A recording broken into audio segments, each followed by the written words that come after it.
नमस्कार दोस्तों, इस वीडियो में हम लोग 25 क्वेश्चन देखेंगे। ज्योग्राफी के जो टॉपिक है हमारा जलमंडल, उस टॉपिक के हम 25 क्वेश्चन देखने वाले हैं। हमारी कोशिश यही रहेगी कि हम कम से कम समय में ज़्यादा से ज़्यादा क्वेश्चन को देख सकें। तो चलिए शुरुआत करते हैं पहले क्वेश्चन के साथ। केमान और साउथ सैंडविच खाइयाँ किस महासागर में स्थित हैं? तो केमान और जो साउथ सैंडविच खाइयाँ हैं ये अटलांटिक महासागर में स्थित हैं। तो इसका सही उत्तर हो जाएगा अटलांटिक महासागर। इसके बाद अगला प्रश्न है हमारा, किस महासागरीय जलधारा को क्रिसमस के बच्चे की धारा कहते हैं? तो अल्नीनो जो महासागरीय जलधारा है इसको क्रिसमस के बच्चे की धारा बोलते हैं। तो इसका सही उत्तर हो जाएगा अल्नीनो। इसके बाद अगला प्रश्न है हमारा, पृथ्वी के धरातल के कितने वर्ग किलोमीटर क्षेत्र में जल भरा हुआ है? तो पृथ्वी के अगर सरफेस पे देखें तो लगभग 36 करोड़ 13 लाख किलोमीटर का जो क्षेत्रफल है उसमें जल भरा हुआ है। इसके बाद अगला प्रश्न है हमारा, द ग्रेट ओशन ट्रेडमार्क किस महासागर से होकर गुजरता है? तो जो द ग्रेट ओशन ट्रेडमार्क है ये उत्तरी अटलांटिक महासागर से होकर गुजरता है। तो इसका सही उत्तर हो जाएगा उत्तरी अटलांटिक महासागर। इसके बाद अगला प्रश्न है, उत्तरी गोलार्ध में महासागरीय जलधाराएं किस ओर मुड़ जाती हैं?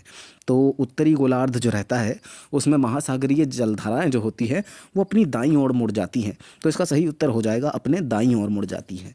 इसके बाद अगला प्रश्न है, चंद्रमा के ज्वार उत्पादक शक्ति तथा सूर्य की ज्वार उत्पादक शक्ति के बीच क्या अनुपात होता है? तो चंद्रमा की जो ज्वार उत्पादक शक्ति रहती है उस और सूर्य की जो ज्वार उत्पादक शक्ति रहती है उनके बीच का जो रेशियो होता है, अनुपात होता है, वो 11:5 का होता है। तो 11:5 जो है ये इन दोनों के बीच का रेशियो होता है। इसके बाद अगला प्रश्न है, समस्त जलमंडल का लगभग कितना प्रतिशत भाग महासागर एवं अंतर्देशीय समुद्र से आच्छादित है? तो पूरे जलमंडल का लगभग 97.3% भाग महासागर एवं अंतर्देशीय समुद्र से आच्छादित है। इसके बाद अगला प्रश्न है, बृहत ज्वार निम्न ज्वार में से लगभग कितना प्रतिशत अधिक ऊंचा होता है?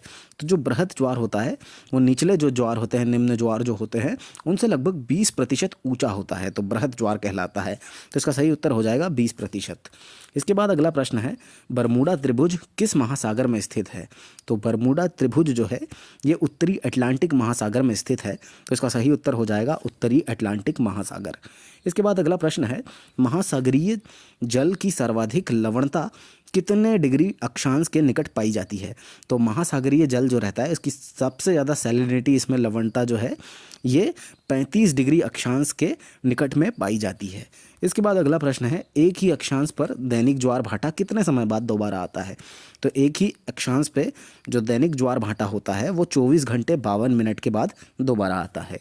इसके बाद अगला प्रश्न है, अटलांटिक महासागर के मध्य में स्थित कटक को उत्तरी अटलांटिक महासागर में किस नाम से जाना जाता है? तो अटलांटिक महासागर के मध्य में जो स्थित है कटक, उसका नाम है डॉल्फिन कटक, उसको अटलांटिक महासागर के नाम से भी जाना जाता है। इसके बाद अगला प्रश्न है, जलमंडल का वह भाग जिसका कोई निश्चित सीमा ना हो क्या कहलाता है? तो जलमंडल का वो भाग जिसकी कोई निश्चित सीमा नहीं है उसको महासागर बोल देते हैं। तो इसका सही उत्तर हो जाएगा महासागर। इसके बाद अगला प्रश्न है, सपाट शीर्ष वाले समुद्री पर्वतों को क्या कहते हैं? तो सपाट शीर्ष वाले जो समुद्री पर्वत होते हैं उनको गाई आउट बोलते हैं। तो इसका सही उत्तर हो जाएगा गाई आउट। इसके बाद अगला प्रश्न है, प्रशांत महासागर का आकार किस प्रकार का है? तो प्रशांत महासागर जो है ये त्रिभुज के आकार का है। तो इसका सही उत्तर हो जाएगा त्रिभुज। इसके बाद अगला प्रश्न है, अटलांटिक महासागर का आकार किस प्रकार का है? तो अटलांटिक जो महासागर है इसका आकार एस टाइप का है। तो इसका सही उत्तर हो जाएगा एस। इसके बाद अगला प्रश्न है, पृथ्वी का वह भाग जो जल द्वारा घिरा है क्या कहलाता है? तो पृथ्वी का वो भाग जो जल के द्वारा घिरा हुआ है उसको जलमंडल बोलते हैं। तो इसका सही उत्तर हो जाएगा जलमंडल। इसके बाद अगला प्रश्न है, विश्व का सबसे गहरा गर्त मरियाना गर्त की खोज कब हुई थी? तो विश्व की जो सबसे गहरी गर्त है मैरियाना ट्रेंच, इसकी खोज जो थी 1957 में हुई थी। तो इसका सही उत्तर हो जाएगा 1957। इसके बाद अगला प्रश्न है, समानता ज्वार प्रतिदिन 2 बार आता है किंतु किस स्थान पर ज्वार अपवाद स्वरूप दिन में 4 बार आता है? तो सामान्यतः जो ज्वार होता है ये दिन में 2 बार आता है, लेकिन जो साउथहैम्पटन है यहाँ पे ज्वार दिन एक अपवाद है और यहाँ पे 4 बार आता है। तो इसका सही उत्तर हो जाएगा साउथहैम्पटन। इसके बाद अगला प्रश्न है, प्रतिदिन कितनी बार ज्वार आता है?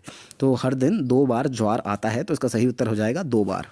इसके बाद अगला प्रश्न है, प्रशांत महासागर में कुल कितने द्वीप हैं?